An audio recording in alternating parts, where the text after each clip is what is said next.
Estamos aquí con la presencia de Ricardo Delgado, que es referente económico del Frente Renovador, para analizar las propuestas de su partido de cara a las PASO, que están cada vez más cerca. ¿Qué tal, Ricardo? ¿Cómo andás? ¿Cómo les va? Bueno, gracias por venir. Un gustazo, como siempre. Bueno, Ricardo, necesito que me esclarezcas acerca de las propuestas, de las diferencias, en verdad, en las propuestas económicas de Sergio Massa, de Mauricio Macri. Ajá. Y de las diferencias, obviamente, desde la perspectiva de Sergio Massa, ¿no? Porque a medida que avanza la campaña electoral, yo creo que estamos cada vez más confundidos, ¿no? Cada vez se parecen más los candidatos, por lo menos desde mi perspectiva, y creo que de la de parte del electorado, ¿no? Bueno, decime dónde veo las propuestas económicas de Scioli y las propuestas económicas de Macri y te puedo hacer la comparación. Yo te puedo hablar de las nuestras, que somos los únicos que venimos diciendo desde hace un año y medio qué hay que hacer con la economía y con las otras áreas de gestión, por supuesto, también. Bueno, Macri dijo algunas cosas, no sé si las mantiene, ¿no? Bueno, sí, creo que mantiene lo del cepo en 24 horas, eso lo está ratificando, lo escuché hoy incluso. La verdad que me parece que es como mínimo ingenua esa afirmación. No se puede eliminar el cepo el 11 de diciembre, porque eso implica dos cosas, o un escenario de fantasía, que es que venga Macri y coloque mínimo un cheque de 15.000 millones de dólares a cobrar, a acreditarse el 11 de diciembre en el Banco Central, 15.000 millones de dólares contantes y sonantes. Difícil que en horas de gestión se obtenga un financiamiento de esa naturaleza. O dos, implica algo mucho más grave, que es una devaluación, un ajuste de actividad económica, una caída del salario real. Me parece que hay que plantear... Ustedes mantienen la propuesta de los 100 días. Sí, nosotros planteamos los 100 días, que básicamente implica una salida gradual, que atienda básicamente a la recuperación de la actividad económica como foco central. Tenemos que rápidamente liberar importaciones para aquellos sectores productivos que hoy no pueden producir en la Argentina. Obligado, ¿no? De acuerdo, justamente. Es que no se puede hacer nada en la Argentina si la economía argentina no vuelve a crecer. Pensemos que vamos a recibir una economía con 3 años de estancamiento, con caída el año pasado, este año un estancamiento tendiendo a una leve recesión, con alta inflación, con ningún estímulo a exportar. O sea, los problemas estructurales de la economía argentina están todos a la luz y están muy claros, más allá de que haya cierta percepción, salvo en estos últimos días con el dólar un poco agitado, de que vivimos en una situación de relativa calma, ¿no? Decía Ricardo que para levantar el cepo se necesitan 15.000 millones de dólares, es más o menos la mitad de las reservas que hay hoy en día. ¿Esa plata puede salir de exportaciones, del Fondo Monetario o tomando nueva deuda? ¿De dónde van a salir? Aunque no salgan el día 1, sino el día 100, ¿no? A ver, yo creo que lo que tenemos que ver es que el proceso económico que orientó Roberto Labaña desde mitad del 2002 siguió luego hasta el año 2007, Labaña se fue a finales de 2005, hizo que los que primero ingresaron a la Argentina o reingresaron a la Argentina fueron los propios argentinos que fugaron capitales al final de la convertibilidad. Eso va a ser, cuando cambian las reglas de juego, cuando se percibe que la Argentina vuelve a ser una historia confiable en el mundo, los primeros que van a volver, van a sacar del colchón, de las cajas de seguridad. Déjame decir igual, Ricardo, ¿no? Que en el momento en el que asumió Labaña, en el 2002, el dólar estaba en términos históricos a un nivel altísimo, ¿no? O sea que la perspectiva era que bajara, no va a ser el escenario con el que se va a encontrar el ministro de Economía el 10 de diciembre. La perspectiva era que bajara leyendo el diario del lunes. Acordate que había quienes, algunos agoreros decían que hablaban de un dólar de 20 en ese momento. De todas formas, el dinero empezó a volver una vez que se estabilizó, ¿no? El dólar, una vez que comenzó a bajar, ¿no? No, por supuesto, no quiero comparar situaciones. Lo que quiero decir es de dónde pueden provenir las fuentes de financiamiento de ese aumento de reservas que es absolutamente imprescindible para que se elimine el cepo.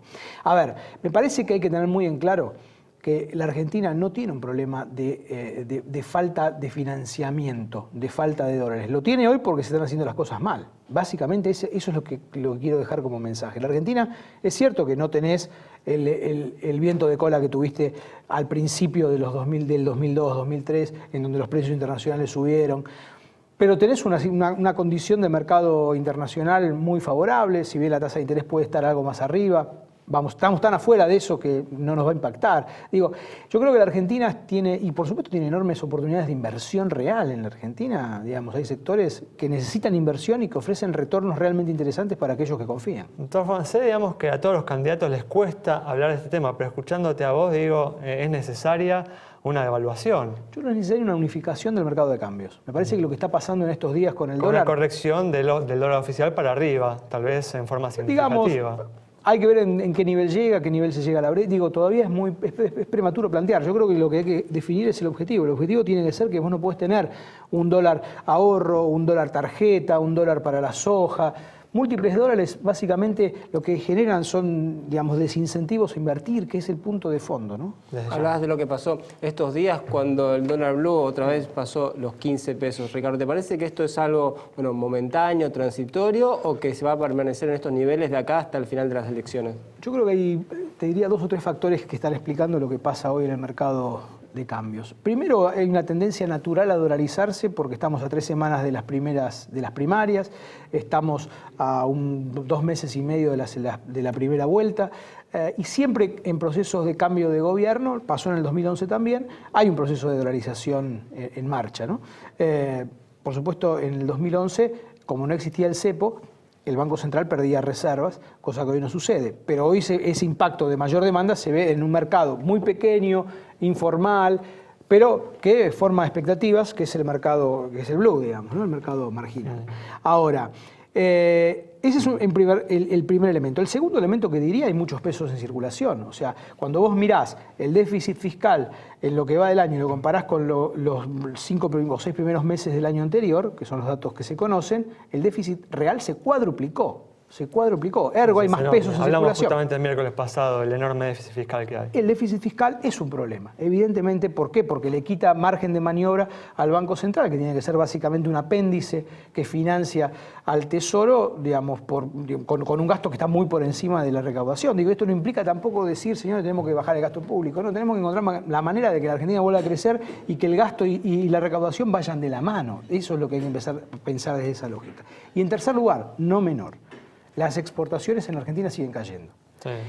No tenemos ya ingreso de dólares comerciales en la Argentina. El superávit comercial de junio fue de apenas 440 millones de dólares. Apenas 440 millones. Es notable, las exportaciones están al mismo nivel hoy en el 2015 que en el 2008, ¿no? En cantidades, por supuesto. Entonces, en volumen, en dólares. Exactamente. Y esto me parece que ese es el punto de fondo. ¿Por qué el gobierno apela a fuentes heterodoxas, si querés, a China, al adelanto de exportadores, al 4G a fin de año? Bueno, básicamente porque se quedó sin dólares.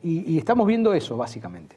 Decían, faltan dólares y sobran pesos. ¿Cómo te parece que hay que hacer el ajuste fiscal? Decías que el gasto crezca al igual que la recaudación, pero si ustedes son gobierno, ¿tocarían los subsidios, por ejemplo? ¿La asignación universal por hijo? Supongo que no.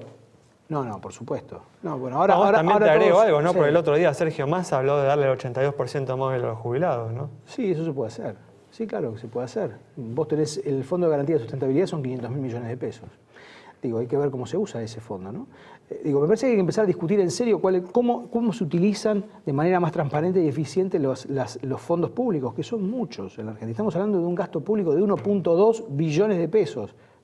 Es 1 con 12 ceros detrás. Entonces, digo, la asignación universal por hijo, con este último aumento, implica apenas 70.000 millones de pesos por año. Los subsidios a la energía, gran parte de los cuales los reciben aquellos que no lo tienen que recibir, son 200.000 millones de pesos. Entonces digo, hay una evidente asimetría de distribución. Nosotros decimos, los subsidios no los vamos a cortar, definitivamente no. Ahora, aquellas tarifas que no correspondan con el nivel adquisitivo que tienen los sectores medio altos y altos de la ciudad de Buenos Aires o algunas ciudades del conurbano bonaerense, evidentemente hay que hacerlo de manera gradual, ordenada, para darle además a un sector que es crítico, que es el de la energía, que también insume dólares, incentivos para invertir. Ricardo, muchas gracias por haber estado con nosotros. Vamos entonces con las precisiones de Ricardo Delgado, que es referente económico del Frente Renovador, un panorama de lo que podría ser su partido en caso de llegar al gobierno el 10 de diciembre próximo. Nos vamos con esta información, nos reencontramos el próximo miércoles a las 20:30 horas aquí en Metro.